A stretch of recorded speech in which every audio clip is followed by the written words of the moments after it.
안녕하세요. 이기훈입니다. 이 영상은 중급 통계학을 공부하는 학생들을 위하여 만든 부트스트래핑 방법에 대한 설명입니다. 우리가 통계 패키지를 사용하다 보면 부트스트랩 방법을 아주 많이 접하게 됩니다. 예를 들어 SPSS의 분석에서 분석 옵션 탭에 항상 부트스트랩 선택 버튼이 있죠.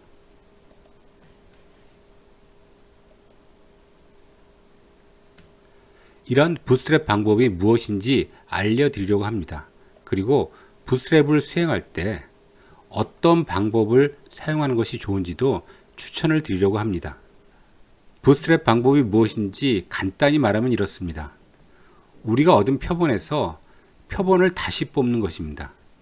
이렇게 다시 뽑은 표본을 이용해서 통계량의 분포를 추정하는데요. 얼핏 듣기에는 조금 황당한 방법처럼 들리지만 이 방법이 모집단의 분포의 정규성 가정이 필요 없는 비모수적인 방법이라서 별다른 제약 없이 자유롭게 사용할 수 있고 의외로 꽤 효과적인 방법입니다. 부트스트랩 방법은 제크나이프 방법으로부터 나왔기 때문에 먼저 제크나이프 방법에 대해서 설명하도록 하겠습니다.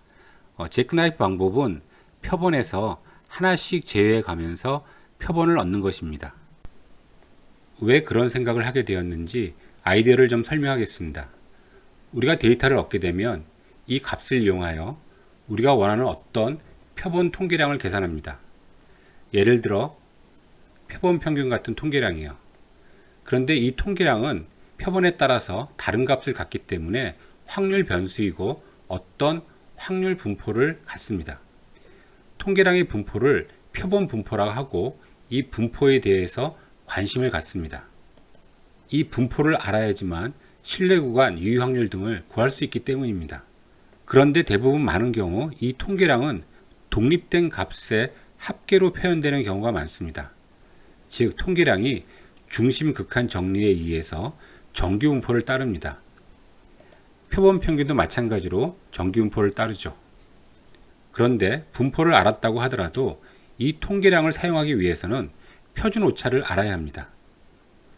통계량이 표본 평균인 경우에는 표준 오차를 쉽게 구할 수 있지만 통계량이 조금만 복잡해져도 표준 오차를 구하기가 매우 어려울 수 있습니다. 이때 생각한 것이 제크나이프 추정입니다. 원래 우리가 얻은 표본에서 하나씩 빼가면서 차례로 통계량 값을 계산합니다. x1을 빼고 나머지 값들로 tx를 계산하고요. x2를 빼고 나머지 값들로 tx를 계산합니다. 이런 식으로 하면 tx 값들이 조금씩 다르게 나올 겁니다. 조금씩 변화하는 tx를 이용해서 표준 오차를 추정할 수 있는 것입니다. 정확히는 이렇게 구할 수 있습니다. 또한 바이어스도 추정할 수가 있습니다. 제크나이프 방법에 의해서 구한 값들의 평균이 원래 값들과 다르다면 우리는 이 추정량에 바이어스가 존재한다고 생각하고 그 차이만큼을 바이어스라고 추정을 하게 됩니다. 다시 말씀드리면 제크나이프 방법은 우리가 얻은 표본에서 일부만을 다시 리샘플링해서 필요한 통계량 tx의 표준 오차와 바이어스를 추정하는 방법입니다. 그러나 이러한 방법도 통계량 tx의 분포에 대해서는 어떤 정보도 줄 수가 없습니다. 그래서 1980년경에 스탠포드 대학교의 교수인 에프론이 제크나이프 방법을 확장한 부트스트랩 방법을 제안하였습니다. 제크나이프 방법은 원래 샘플에서 하나씩 빼가면서 통계량을 계산하는 방식입니다. 부트스트래핑 방법은 복원 추출로 데이터 수와 같은 수의 표본을 뽑는 것입니다. 이것이 원래 데이터고 여기서 복원 추출을 하게 됩니다. 그러면 이렇게 같은 값이 뽑힐 수도 있겠죠. 이렇게 중복되게 뽑힐 수도 있습니다. 이런 작업을 500번 내지 1000번 반복하고요. 그때마다 통계량 값을 계산해서 이러한 값들의 히스토그램으로 인해서 통계량의 분포를 추정하는 것입니다. 부트스트래핑을 다시 정리하면요. 원래 샘플을 모집단으로 간주를 하고요. 원래 샘플에서 반복적으로 리샘플해서 부스트랩 샘플을 얻습니다. 이때 표본 추출 방법은 복원 추출 방법이고요. 즉, 한번 뽑혔던 값이 다시 들어간다는 것이죠. 그래서 중복된 값이 뽑힐 수 있다는 뜻입니다. 이때마다 각 표본에서 통계량 값을 계산하고 이를 이용하여서 통계량의 표준 오차와 바이어스를 계산하는 것뿐만 아니라 계산한 통계량 값을 순서대로 나열해서 모수의 신뢰 구간 추정이 가능하도록 만들었습니다. 계산한 통계량 값을 이용해서 그 통계량의 분포를 추정한 것이죠. 가장 간단한 예를 들어보도록 하겠습니다. 지금 데이터가 1, 2, 3, 4 이렇게 있다고 하겠습니다.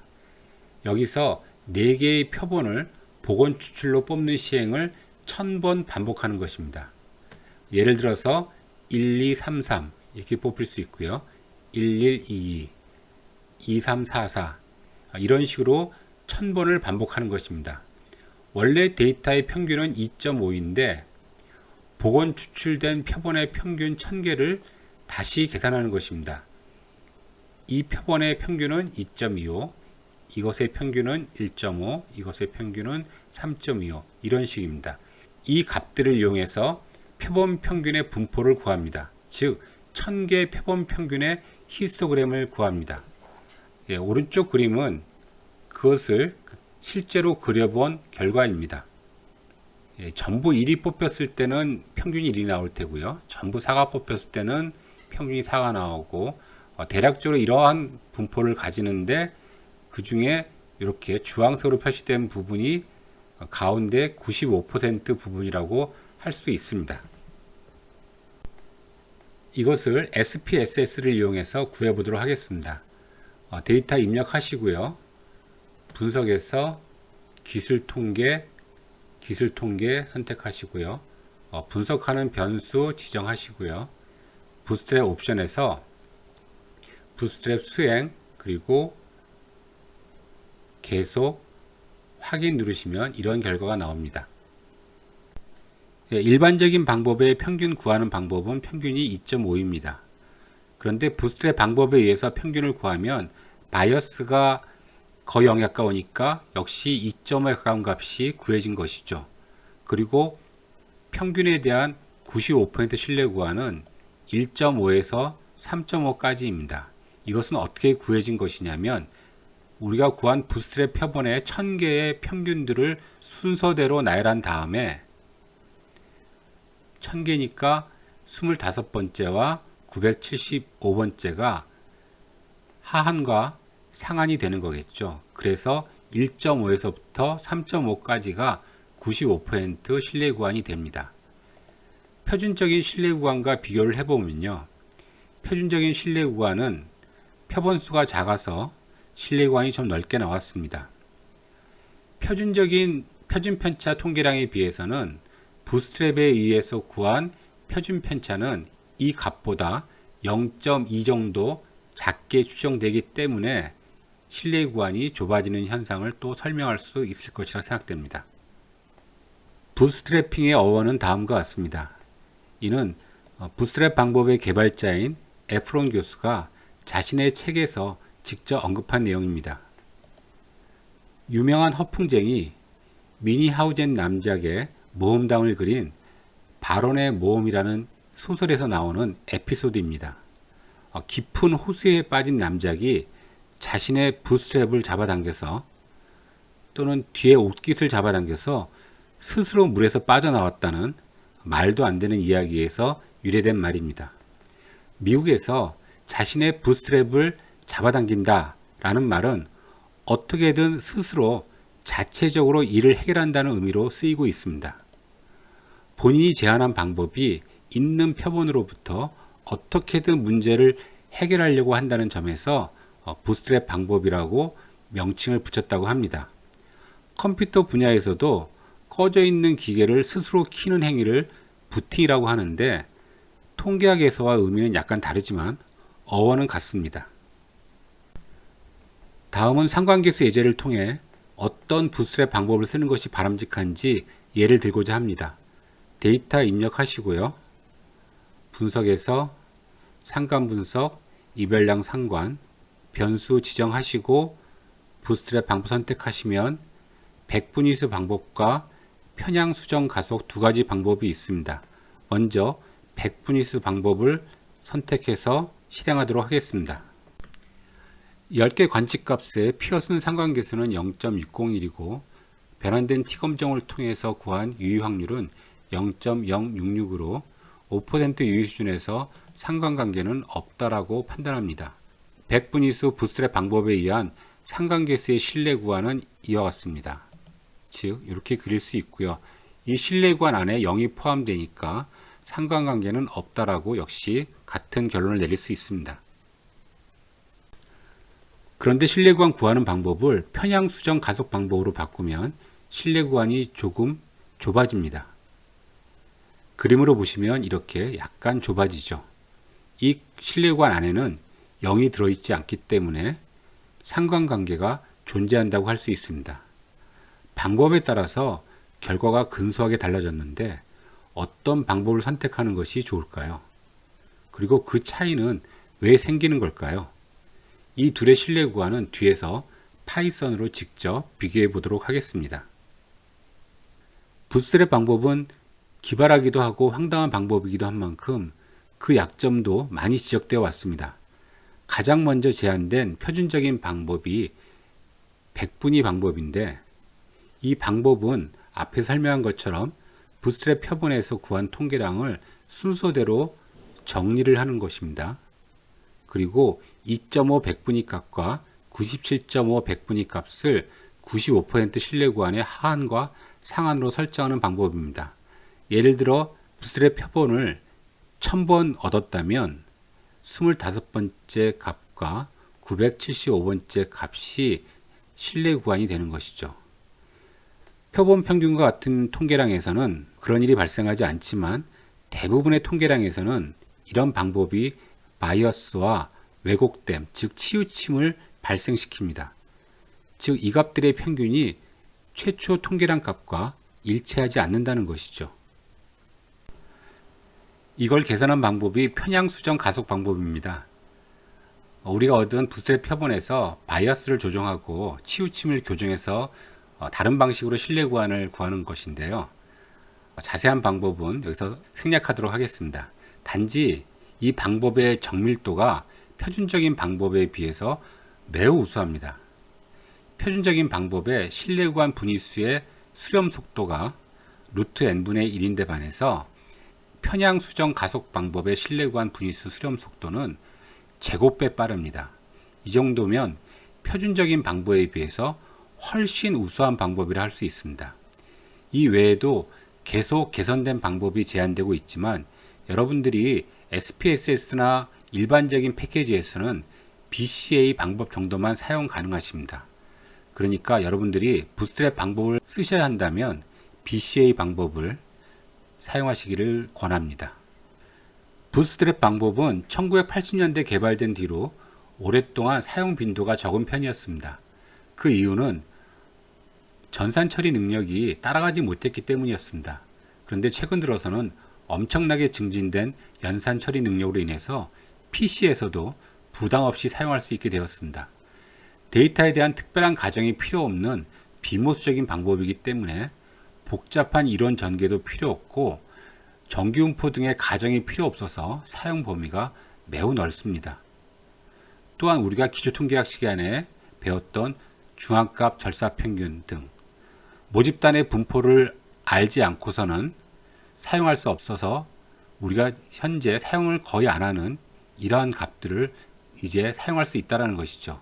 미국 속담에 나오는 옷장 속에 숨겨둔 이상한 삼촌처럼 이제 그런 값들을 편하게 쓸 수 있다는 것입니다. 어떤 학자는 이제 모든 통계 분석은 복잡한 이론을 배울 필요 없이 부스트래핑 하나면 끝이다. 이렇게 급진적으로 주장을 하기도 합니다.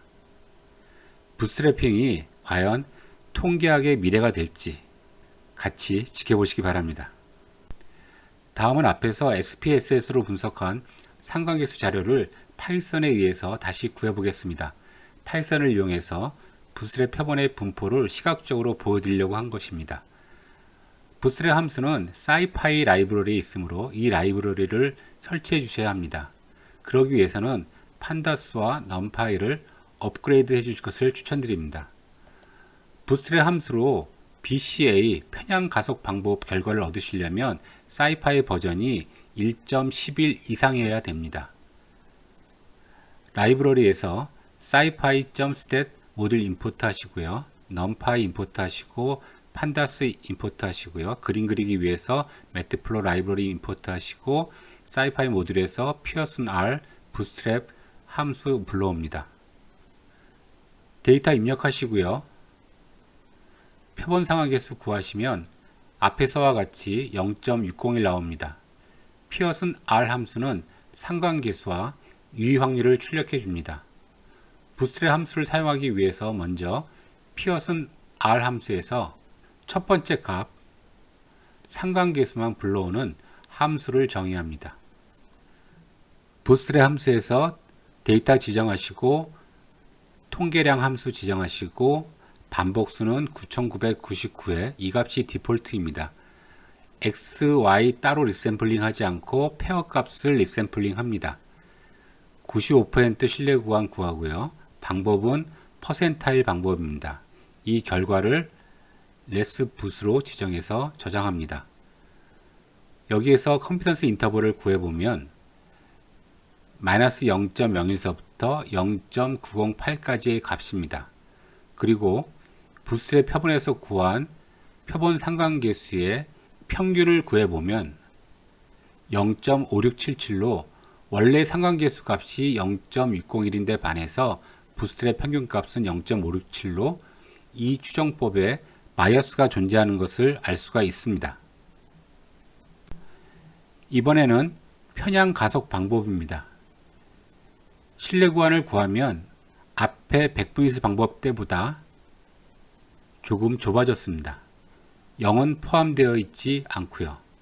같은 부스트랩 표본이니까 백분위 방법 때와 같은 평균 값을 갖습니다. 부스트랩 표본의 분포와 신뢰 구간을 그래프로 그려보겠습니다.